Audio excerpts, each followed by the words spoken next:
Hi, I'm John Carlson. I'd like to welcome you to the APA Psychotherapy series. This series is on systems of psychotherapy, and this program is on schema therapy, and our guest expert is Dr. Jeffrey Young. Welcome. Thank you, John. Just what is schema therapy, Jeff? Well, schema therapy is an integrative therapy that's really designed to work with personality disorders and other patients who've had long-term, lifelong problems. So we're working with really the most difficult and most challenging cases. So just how does it work? Well, it has four major components. We have a cognitive component to the therapy. We have a very strong emotional component. We focus a lot on the therapy relationship, and we do a lot of what we call behavioral pattern breaking, which is trying to change these lifelong behavior patterns. So how would it differ from some of the other approaches that work with some of the more severe personality disorders? Well, first of all, I think that most of the others, they're not integrative, so they wouldn't have all of those components. So they may just work with behavior or cognitions or feelings? Or, for example, with psychoanalysis, focusing primarily on the therapy relationship. Sure. So whichever of the four, you usually have them focusing on just one part of it, but not the others. So how did you get into this work? Well, basically it started originally with, I was originally trained by Aaron Beck in cognitive therapy, and I found and still feel that for Axis 1 disorders, I think CBT is really great. But in New York City, where everyone has a personality disorder, It comes with the territory. It comes with the territory of being in New York. And we were dealing with people who had lifelong problems. Their problems didn't start, a year ago when something bad happened in their lives. When I would try to use regular cognitive therapy with these long-term patients, what they would keep saying over and over again is, you know, Jeff, well, intellectually that makes very good sense to me, but emotionally I don't feel any different. And that's when I realized, along with my own personal issues, by the way, at the same time, which were going through a similar process, realizing that for a lot of patients who have lifelong problems, cognitive behavior work just isn't enough. It's helpful, but it's not enough. Can you talk about how change takes place in this model? Well, I think change takes place through all of those modalities I mentioned before. I think at one level, we want patients to intellectually and rationally see why the way they view themselves in the world is not correct, or at least it's distorted in some way. We want them to feel differently about themselves, about their history, about their current life. So there's a strong attempt to make an emotional change. And we want to do what we call limited reparenting, which is a form of becoming almost like a parent figure for the patient and providing many of the needs that weren't met in childhood in the therapy relationship.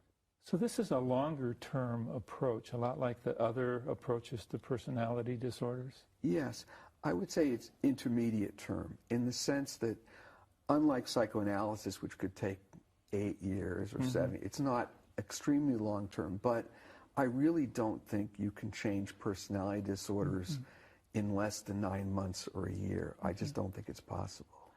So here comes the big question, does it work? Is there a research support for using schema therapy with personality disorders? Yes, well, the research has only been relatively recent, partly because, you know, the current climate in the United States is, of course, against long-term therapy. It's for very brief therapy. So it's hard to get funding to do research studies on personality disorders. However, we were able to go to other countries, such as Holland, where we just completed a very large, major outcome study comparing schema therapy against another major psychodynamic therapy. And the results were extremely positive and encouraging. It was twice as effective as a psychodynamic therapy. Also, I think for the first time in any study, a significant proportion of the borderline patients in the study actually had full recovery, which meant they no longer had the symptoms of borderline personality disorder. What are the obstacles and the pitfalls when one uses this approach? I mean, both for the therapist and the client. Right. Well, I think there are several possible ones, but I think the one that I think is the greatest problem are the therapist's own schemas and own issues. Yeah.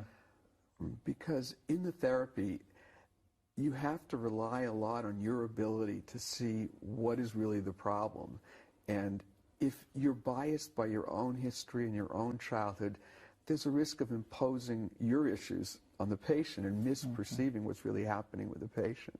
So I'd say that's one of the biggest risks. The other is because we're dealing with personality disorders, often the patients will get critical of the therapist, angry at the therapist, and again, the therapist's reaction sometimes will be can be potentially harmful. They can get angry back at the patient. They can become defensive and defend themselves. So I would say the biggest obstacle with this kind of client, with this therapy, would be the therapist's own issues. What are some of the common schemas that you look for? Well, I'd say that some of the most common ones that we run up against, one we call emotional deprivation. These are clients who, as children, didn't get much love, attention, listening, empathy, and now in their adult lives, they're in relationships where they don't feel connected, they don't feel loved. They've often chosen partners who are cold, detached, and so I'd say that's one Emotional deprivation. How about another one? Another one would be defectiveness, which in the tape you're going to be seeing. It's one of her major schemas, which is feeling that there's something fundamentally unlovable and bad about you. And many of our patients across the whole spectrum of personality disorders have this feeling that there's something fundamentally wrong with them. Are there any specific strategies that you use in schema therapy that might be unique to this approach? Yes. Well, I guess the one I referred to, one of them, I think that limited reparenting, I think, is something that's relatively unique. I think that, and in fact also controversial, I think, and this is the idea that we become, within the appropriate limits of therapy, like a parent figure. So our idea is that we're not teaching the patient skills. It's not a manualized therapy. We think that if we become like good parents to the patient in the sessions, that they will internalize us as their good parent. And that's how the change takes place. Now, one final question before we move into the session. Are there steps or stages that you follow? Well, we don't have, again, not being manualized, and given that we have such a wide range of patients because there are so many characterological issues, there are no set stages. But I would say that early on in the treatment, we tend to do the more cognitive work and a lot of the emotional work. And then I would say in the second phase of the therapy, we tend to do the more behavioral work where we actually try to make changes in their actual life. In just a minute, our viewers are going to watch you work with a woman. Her name is Pam. Can you set that up for them so they'll know just what to look for in what you're doing? Sure. Well, I think that the first thing to watch for is how, even at the very beginning of the tape, that Pam starts off right at the beginning talking about how self-critical she is of herself. And I think that this self-criticalness and a voice, a sort of almost an internal voice where she's constantly beating up on herself, saying, you're a loser, things like, you're bad, you're a loser. And I really, once I start hearing this part of her, right almost at the beginning of the session, focus in on that. And as you'll see in the tape, much of the therapy is devoted toward trying to get her to see how damaging this voice is, where it came from, how she has to fight her mother's voice and her view of her mother in order to believe that it's not her fault and that she's not a bad person. And I think the viewers might also want to look at your use of imaging.